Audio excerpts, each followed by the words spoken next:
Olá, vamos conferir uma entrevista coletiva com o ministro da Fazenda, Fernando Haddad, direto de São Paulo. A cada bimestre, a Receita Federal vai fazendo uma reavaliação das receitas que podem entrar ainda ao longo do ano, riscos de frustração, avaliação dessa natureza, como foi o caso da receita de concessões, que foi revista para baixo, e vai reavaliando as outras receitas, as receitas ordinárias, que no nosso entendimento, já desde o ano passado, poderiam estar subestimadas. Nós entendíamos que o orçamento em agosto, mas é a área técnica da Receita que faz essas estimativas, inclusive com notas técnicas e tal. Mas a minha impressão e a impressão da equipe, por ocasião do envio do orçamento, era de que talvez as receitas correntes estivessem um pouco subestimadas e as receitas extraordinárias um pouco superestimadas. Isso está se comprovando, mas elas estão se compensando razoavelmente bem, e até aqui nós estamos com uma projeção para o ano boa, mas, de novo, a cada bimestre essa avaliação volta a ser feita, né? O Instituto da Compensação, que a MP 1202 introduziu, está surtindo um efeito considerável, melhora a capacidade do Estado se planejar, e isso tudo faz com que a previsibilidade melhore. Então, nós tivemos um bom primeiro bimestre, mas vamos continuar acompanhando com o mesmo rigor a evolução do ano.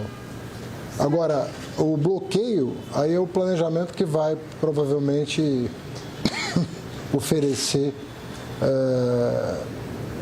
a dotação para poder remanejar, para aumentar a despesa com a Previdência, que veio acima das projeções do ano passado. Está segurando a arrecadação também a taxação dos super ricos, né? Vocês já estão prevendo essa queda? Olha, estamos, lógico, mas ela foi menor do que nós esperávamos. Nós imaginávamos que as receitas extraordinárias de janeiro e fevereiro fossem superar esse número. Elas vieram aquém do que nós imaginávamos. Mas a projeção para o ano foi mantida, não houve alteração em relação à projeção para o ano. A senhora acredita que o déficit zero será cumprido este ano? Olha, isso depende muito da evolução da economia, né, do crescimento. Sobre isso nós estamos mais otimistas. Tivemos um corte de mais 0,5%, né? Devemos continuar cortando a taxa de juros nos próximos Copons, né, nas próximas reuniões do Copom. A dúvida é sobre a taxa terminal, mas até isso vem evoluindo, às vezes para menos, às vezes um pouco para mais, mas a inflação está... nossas projeções de inflação continuam comportadas para o ano, dentro da banda, menor do que a do ano passado. A do ano passado já estava dentro da banda. Esse ano, dentro da banda, mas inferior à do ano passado. Então, os preços estão se comportando, a evolução dos preços estão se comportando conforme projetado. Eu acredito que o cenário internacional, essa semana, teve uma evolução para melhor, com a possibilidade de 3 cortes do FED. Isso pode ajudar o Banco Central Brasileiro no segundo semestre, sobretudo, a buscar uma taxa Selic ainda menor do que está projetada hoje. E eu quero crer que tem espaço monetário, então a economia crescendo. Nós estamos prevendo 2,2, mas alguns atores do mercado já estão projetando um cenário ainda mais benigno. Tá? Já economistas muito sérios falando em 2,5, né?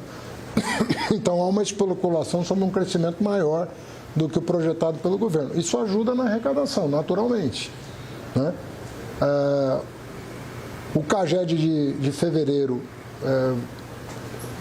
os números preliminares que ainda não são divulgados, mas confirmam uma trajetória de aumento do emprego, da massa salarial. Isso também reforça a arrecadação da Previdência, então isso também melhora o quadro. E depende também da aprovação das medidas que nós mandamos para o Congresso. eu vi circular uma notícia de que a Receita não tinha prestado informações sobre o PERSE. Na verdade, nós prestamos as informações que foram requisitadas, confirmando os números. Houve, sim, uma renúncia de 32 bilhões em função do PERSE, portanto, muito acima do que estava projetado para 5 anos. Nós desbaratamos um esquema na Justiça, que autorizou o bloqueio de bens de R$1 bilhão de lavagem de dinheiro utilizando o PERSE. Na minha opinião, isso não ganhou a projeção devida, porque eu vinha falando que o PERSE estava sendo usado para essa finalidade e a Receita demonstrou que está, agora demonstrou com um caso concreto, de que está sendo usado com essa finalidade, e a renúncia bateu efetivamente os 32 bilhões. Algumas pessoas perguntaram como é que o número de quinais caiu para 2023 e ainda assim a renúncia foi maior do que 2022. Vamos nos lembrar que em 2022 o PERSE funcionou por 8 meses, não pelo ano todo.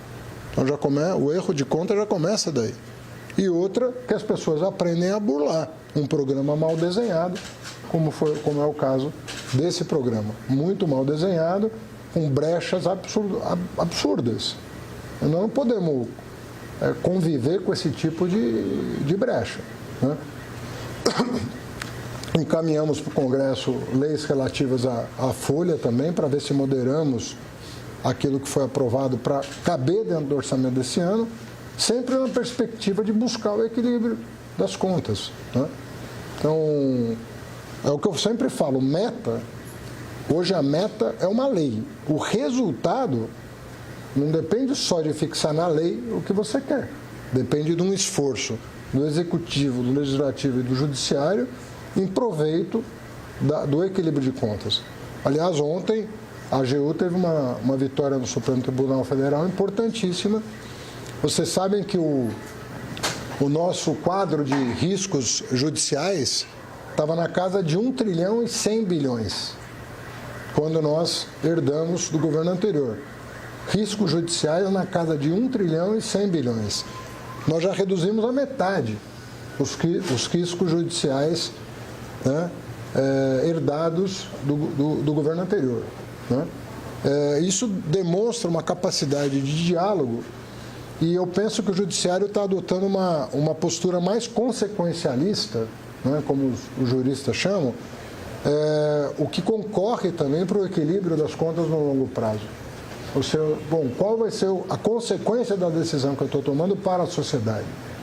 Então, o fato de ter um judiciário mais permeável a esse argumento demonstra que nós temos a capacidade de continuar construindo uma relação entre os poderes, não só no caso do Legislativo, mas também no Judiciário, para atingir o objetivo pretendido, de sem cortar Bolsa Família, salário mínimo, SUS, sem que os direitos constitucionais de cada cidadão sejam prejudicados, nós atingimos as metas estabelecidas de equilíbrio das contas. Então, ontem foram 480 bilhões que vão sair do quadro de risco fiscal. Se você considerar, o ano passado nós ganhamos PIS/COFINS das instituições financeiras. Saiu do quadro 100 bilhões de reais, desse mesmo quadro de risco fiscal. Então, você vai mostrando uma perspectiva que coloca o Brasil numa situação diferenciada.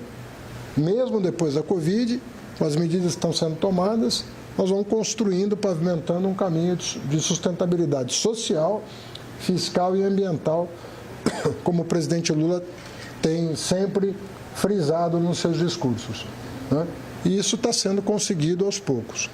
Agora, não é só a Fazenda, não é só o Executivo, é uma espécie de pacto nacional com esse objetivo. E eu penso que nós estamos logrando êxito com os outros dois poderes até aqui. Ministro, a questão da vida toda, a revisão do STF, o senhor está vendo, então, que vai trazer ganhos fiscais? Não, afastou perdas fiscais. Afastou perdas fiscais. É o que eu estava dizendo do quadro de risco fiscal, No quadro de risco fiscal, se você pegar o orçamento, estava na casa de 1 trilhão e 100, se eu não me engano, 1 trilhão 121 bilhões de reais de risco fiscal. Só esse item são 480 bilhões. O PIS/COFINS de instituição financeira era mais de 100 bilhões de reais.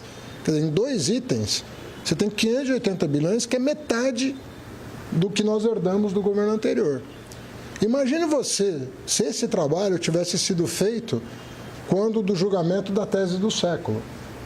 A tese do século trouxe um prejuízo para o Tesouro de R$500 bilhão, sem que o Estado brasileiro estivesse coordenado para evitar a devolução de R$500 bilhão para quem não pagou o imposto. Porque aquilo que estava sendo julgado era o consumidor pagou o imposto e quem recebeu de volta foi quem recolheu o imposto em nome do consumidor. Uma tese absolutamente imprópria, tanto do ponto de vista econômico quanto do ponto de vista jurídico. Mas faltou conversar com o judiciário. O papel do governo é conversar, também explicar, né, as razões quais os argumentos em defesa de uma ou de outra posição. Então, eu penso que foi feito um trabalho muito, muito importante pela AGU para esclarecer isso. Ministro, o corte seria para atingir as metas do governo, é isso? É? Os cortes seria para atingir as metas do governo? Que corte você fala? O corte dos 3 milhões. Não, é que como você tem uma regra de gasto primário, se você vai ter mais gasto num determinado rubrica, você tem que fazer um remanejamento. Então, não é corte de gasto, porque o patamar do dispêndio primário já está definido pela lei orçamentária e pelo arcabouço fiscal. Mas se uma despesa vai aumentar para além do projetado em agosto, você é obrigado a remanejar de algum lugar. Então, a estimativa ela é pior, ela foi apresentada agora, ela é pior do que a de dezembro, né? Estimativa de quê? Estimativa do relatório trimestral. De receita ou de despesa? De despesa. A despesa é a mesma, né? Mas ela está pior do que de dezembro, né? Se for apresentada agora. Não foi apresentada estimativa de despesa em dezembro. Ministro, a gente sabe que apesar da mirada dos dados do começo do ano, os analistas continuam bem céticos em relação ao aproveitamento fiscal desse ano, se quiser, né? Eu queria saber se tem alguma coisa que está em estudo de medida nova ou só são... Eu entendo isso. Veja bem, teve algumas medidas que o governo mandou que foram alteradas pelo Congresso entre agosto e dezembro. Algumas nós estamos pretendendo corrigir agora com a MP 202. Outras não tem correção possível, né?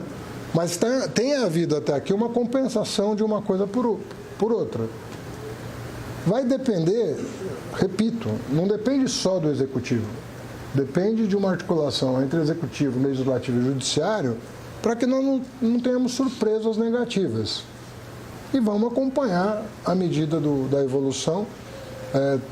Tem vários atores do mercado que já baixaram a previsão de déficit primário, né? Tem gente que saiu de 0,8 para 0,6, tem gente que está em 0,7, estava em 1. Tem acontecido essas revisões. Mas eu entendo quem está aguardando. Nós também estamos aguardando a aprovação das medidas e a evolução das contas. É natural que seja assim. Ainda mais tendo saído de um quadro caótico, né? Só de precatórios, só de calote de precatórios foram 90 e poucos bilhões no ano passado. Metade disso não foi paga em 22 e metade disso não estava previsto no orçamento de 23, encaminhado pelo governo anterior. Não é fácil você explicar para as pessoas que você teve que pagar quase 100 bilhões de um calote dado pelo governo anterior. É uma coisa complexa. A gente está com agências de risco aqui conversando, né, recebendo visita da Moody's e tal, e nós temos que explicar para eles o que aconteceu em 2022. Né? A tentativa de reverter o quadro eleitoral com gastos de toda ordem, auxílio isso, auxílio aquilo, auxílio aquele outro, calote no precatório, tomar o dinheiro dos governadores para baixar o preço da gasolina. Toda essa confusão, né, que também se refletiu na política, na tentativa de golpe, na tentativa de... Tudo isso está sendo enfrentado pela área política, pela área econômica, para normalizar as condições do país. Então, é normal cobrarem, o Executivo tem que prestar contas, mas da bagunça que estava em 2022 para hoje, eu penso que houve uma evolução bastante consistente. Ministro, em relação à disseminação da folha de pagamentos, como que isso impacta as contas que vocês estão trabalhando? Já foi considerado no relatório bimestral o impacto da folha, né? O fato da gente ter encaminhado um PL diferente do pretendido, né? O governo não pretendia renovar esse benefício porque não houve nenhuma contrapartida social nos quase 15 anos em que ele teve... 15 não, né? De 2011 a 2023, ou 12 anos que ele teve em vigor, não houve nenhuma vantagem para a sociedade. Então, nós não pretendíamos renovar esse benefício que na verdade, é restrito a setores que acabam onerando todos os outros que não são beneficiados. Então, como o Congresso decidiu prorrogar, nós encaminhamos um PL moderando, né, tentando achar um meio termo entre uma coisa e outra. Mas o impacto do PL encaminhado pelo Executivo já foi incorporado às contas do bimestre. E vocês pretendem divulgar mais informações sobre a questão do PERSE? Porque o setor e deputados criticaram o que foi divulgado, dizem que tem erro. Olha, eu já falei para vocês o seguinte, todas as contas da Receita Federal são auditáveis.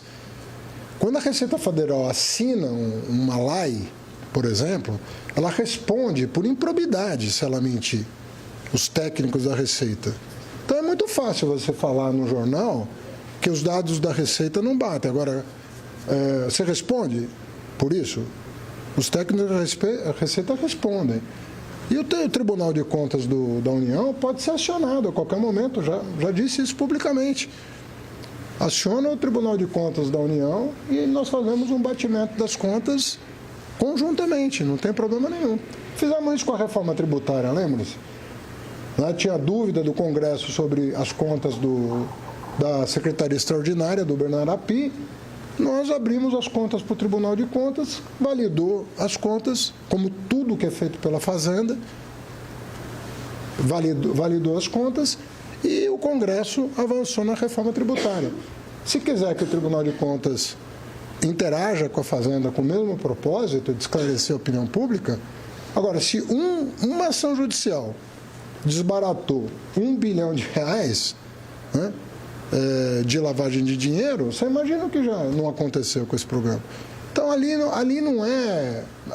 A Fazenda não trabalha com esse tipo de comportamento.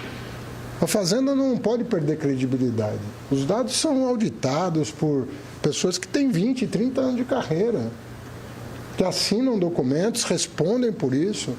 Então, um mínimo de consideração e respeito pelos servidores, mas sem prejuízo de uma interação com o Tribunal de Contas ou com quem quer que queira auditar essas contas, para não haver novos erros.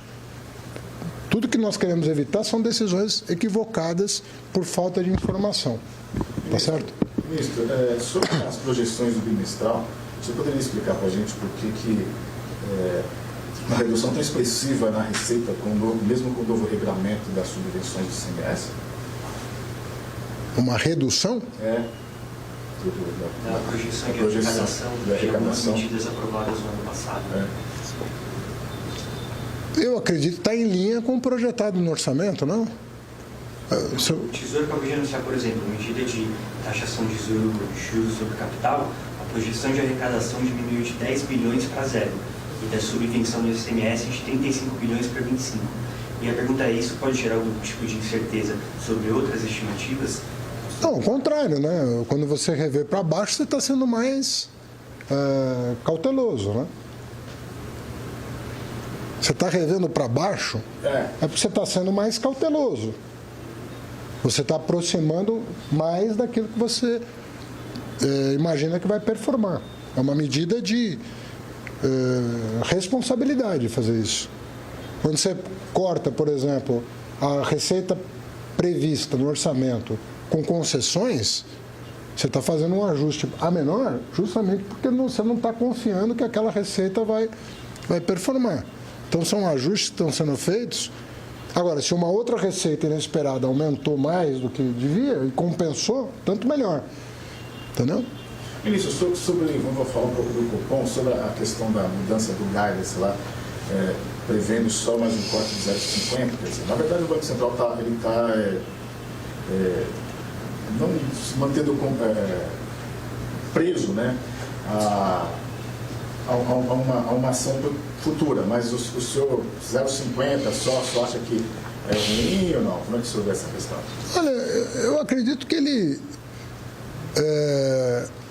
resolveu aguardar junho para tomar uma decisão. Ele não falou que vai aumentar para 0,75, nem que vai manter meio, nem que vai diminuir para 0,25.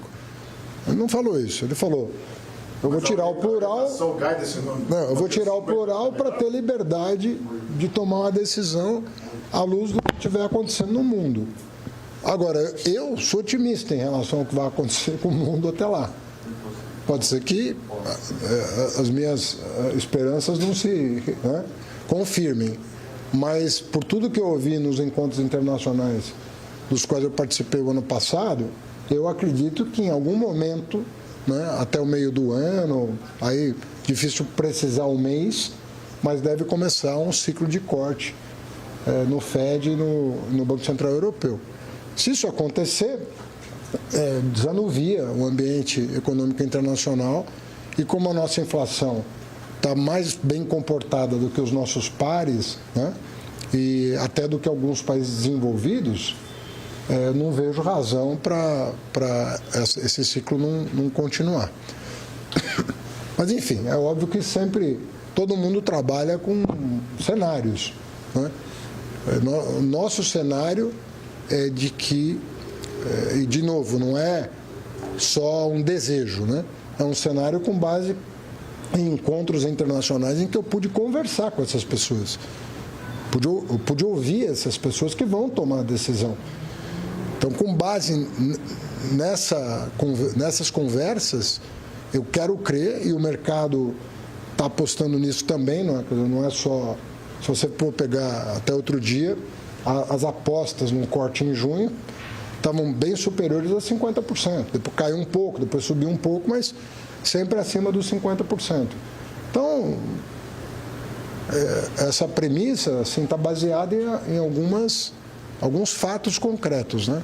O comportamento do mercado, o comportamento das autoridades monetárias do mundo que se encontram no G20, na reunião do FMI, para discutir esses assuntos, e a perspectiva nossa continua essa. Isso pode mudar? Pode mudar, mas a nossa... O relatório de hoje, o senhor considera que essa coisa está mais perto do realismo? Sim. Fortalece o ministro Haddad? Não, vê bem, eu penso que nós estamos numa boa trajetória. Tem que tomar cuidado e continuar observando o comportamento das variáveis, encaminhar ao Congresso as medidas corretas, né? Atuar no judiciário com bons argumentos. Você vai reconstruindo, né, uma harmonia que se perdeu, na minha opinião, lá em 2013, 2014 e não foi reconstruída.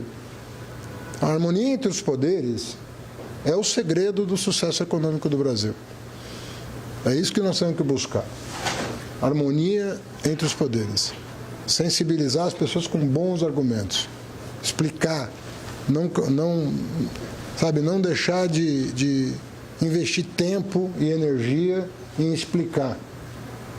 Até o presente momento, os deputados e senadores têm sido sensíveis aos argumentos. Isso não significa fazer o que o governo pretende, mas significa andarmos na mesma direção. Tem coisa que nós ganhamos, tem coisa que nós não ganhamos, tem coisa que foi compensada com outra, e nós temos que continuar assim. Mas, de novo, hoje a meta é do país, né, mas o resultado não depende só do executivo. O resultado depende de uma ação harmoniosa entre os poderes. Bom, tá bem? obrigado. Obrigado.